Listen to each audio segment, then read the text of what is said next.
Good morning class 6 बच्चों। हम लोग लेसन 2 में इतिहास के पढ़ रहे थे पृथ्वी पर मानव कि मानव की शुरुआत कैसे हुई, किन किन चीज़ों में उसका विकास हुआ, शारीरिक क्रम में किस प्रकार विकास हुआ, किन किन चीज़ों को उसने बनाना सीखा। तो इस चैप्टर में बच्चों हमने ये देख लिया था किस प्रकार से मानव का विकास का क्रम बढ़ा था। अब इसमें हम पढ़ रहे थे पाषाण काल, जो कि 3 भागों में डिवाइड था। क्या? पूरा पाषाण काल, मध्य पाषाण काल और नवपाषाण काल। उसके बाद पूरा पाषाण काल जो था बच्चों, पूरा पाषाण काल में मानव पहले क्या था, खुले आकाश के नीचे रहता था। पूरा पाषाण में जो मानव था वह पहले खुले आकाश के नीचे रहता था। और फिर कहाँ रहता था? खुले आकाश के नीचे नदियों के किनारे। कहाँ रहता था? नदियों के किनारे। तो पहले के जो लोग थे वो चूँकि नदी के किनारे आसपास क्या होता था, उनको पानी मिल जाता था, पेड़ों से लकड़ियाँ मिल जाती थी, पेड़ों से जो फल गिरते थे वो उनको आसानी से मिल जाते थे। इसीलिए क्या था कि उस समय के जो लोग थे वो खुले आकाश के नीचे नदियों के किनारे या झील के आसपास रहते थे। इससे उसे शिकार करने में आसानी होती थी कि जो आसपास पत्थर वत्थर होते थे उसको फेंक के जानवरों को मार देते थे, या उन्हीं पत्थरों को फेंक के वो पेड़ों से फल तोड़ लेते थे। वह पत्थर के औजारों से पशुओं का शिकार करता था। शिकार से प्राप्त मांस ही उसका मुख्य भोजन था। कंदमूल तथा फल भी उसके भोजन में सम्मिलित थे। तो पहले मानव को ये तो समझ थी नहीं कि उसको मांस कैसे खाना चाहिए, पका के खाना चाहिए कि कच्चा खाना चाहिए। तो वो क्या करता था कि औजारों से, जो पत्थर के अस्त्र थे, औजार थे, उससे मार देता था जानवर को और उसी कच्चे मांस को खा जाता था। या फिर फल फूल खा लेता था, पेड़ों से जो गिरते थे उसको खा लेता था। थोड़े समय बाद मानव ने गुफाओं में रहना प्रारंभ किया। और जब उसने देखा कि जो धूप आ रही है, बारिश हो रही है, जगह जगह पे पत्थर बने थे, उसने तो वहाँ पे अंदर देखा कि कुछ छोटी छोटी गुफाएं हैं जो पत्थरों से ढक के, मतलब जो गुफा नहीं बन जाती है, धीरे धीरे उसने उसमें रहना शुरू किया। जब उसने उसमें गुफाओं में रहना प्रारंभ किया तब तक उसे घर बनाना नहीं आता था। इस प्रकार उसका कोई भी स्थायी आवास, ये नहीं कि जैसे आज हमें पता है कि हमें मन्नूखेड़ा में रहना या हम लखनऊ के इस क्षेत्र में रहते, लेकिन उनका तो कोई आवास ही नहीं था। तो वो कहीं भी कभी भी कैसे भी रहते थे। इस प्रकार उसका कोई स्थायी आवास नहीं था। साथ ही उसने अपने मृतकों को कब्र में दफनाना प्रारंभ कर दिया था। जो लोग मर जाते थे, उनके रिश्तेदार या वो लोग, वो क्या करते थे, मिट्टी खोद के उसी में डेड बॉडी को रख देते थे और उसको ढक देते थे उनकी कब्र के साथ। तो उस तरह से क्या थे, मृतकों को कब्र में दफनाना प्रारंभ कर दिया था। पूरा पाषाण काल के आखिरी दौर में उसने चित्र बनाना भी सीख लिया था।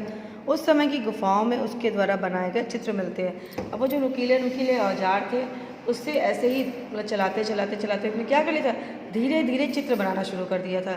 जैसे सीनरी हो गई, जैसे पानी का चित्र, जो गुफाओं का चित्र हो गया, पत्थरों का चित्र हो गया, जानवरों का चित्र हो गया, क्या है, धीरे धीरे उसने गुफाओं पे बनाना शुरू कर दिया था। अब चित्रों के शिकार के दृश्य भी बनाए गए हैं। इसी समय मानव ने हड्डी के औजार भी बनाना प्रारंभ।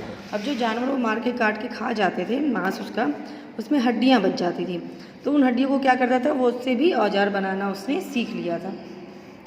ये औजार उसके ज्ञान में वृद्धि विकास को दर्शाते। अभी जो धीरे धीरे इस मानव में प्रोग्रेस आ रही थी कि मतलब हड्डियाँ खा गए, इस हड्डी का क्या उपयोग हो, तो हड्डियों को मार के देखा उसने, अरे इससे तो काम, उससे तो पेड़ से आम गिर जा रहा है। तो उसने क्या किया, धीरे धीरे उन्हीं हड्डियों को, जो पत्थर होते थे, उससे उसने नुकीला बनाना शुरू किया और उसको जो थे उससे क्या, उसके काम किस काम में आने लगे, जो हड्डियाँ थी वो औजार के रूप में काम में आने लगी।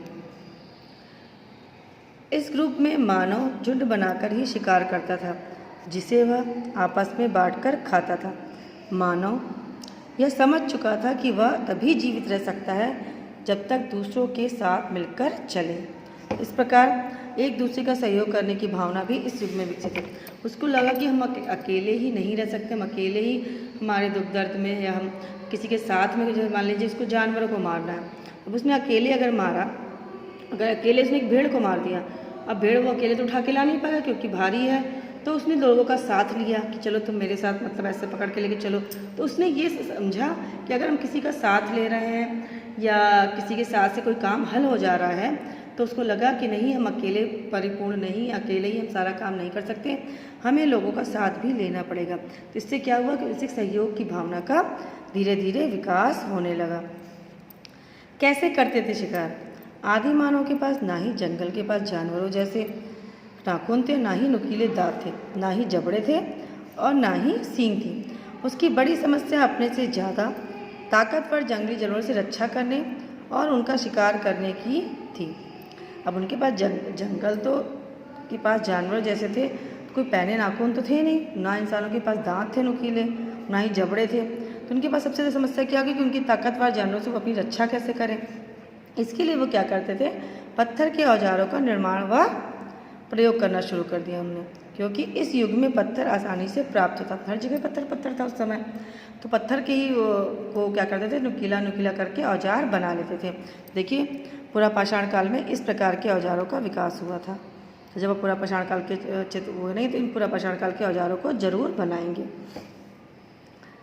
इस युग के पत्थर और औजार की आकृति में सुडौल नहीं, ये बेडौल और चौड़ी आकृति वाले थे। अब उनको कोई टेक्निक या कोई तकनीक तो प्रॉब्लम वो पता नहीं थी, तो वो क्या करते थे, इन्हीं औजारों को तिरछा करके काट के तोड़ के बनाते थे। तो इसीलिए जो औजार थे वो बहुत बेडौल थे, कोई इनका शेप नहीं था, कोई इनकी आकृति नहीं थी, किसी तरीके से ये क्या थे, बेडौल और भौड़ी आकृति वाले औजार थे। अब है कि पुरा पाषाण काल में आग का पता कैसे चला। तो औजार बनाने के लिए एक पत्थर पर दूसरी पत्थर से चोट मारते थे। अब वो क्या करते थे कि जब एक हाथ में पत्थर लिया, अब उसको औजार बनाने के लिए हम तोड़ते हैं दूसरे पत्थर से, मोटे पत्थर से। जब वो मोटे पत्थर से तोड़ते थे तो उसमें क्या निकलती थी, एक चिंगारी निकलती थी। तो औजार बनाने के लिए पत्थर या दूसरे पत्थर से चोट मारते थे, एक पत्थर से दूसरा पत्थर टकराने पर चिंगारी निकली और निकलने वाली चिंगारी ने उससे आग का ज्ञान। जब वो चिंगारी निकली तो हो सकता है बच्चों वो चिंगारी किसी घास फूस पे पड़ गई हो तो वहाँ आग जल गई हो।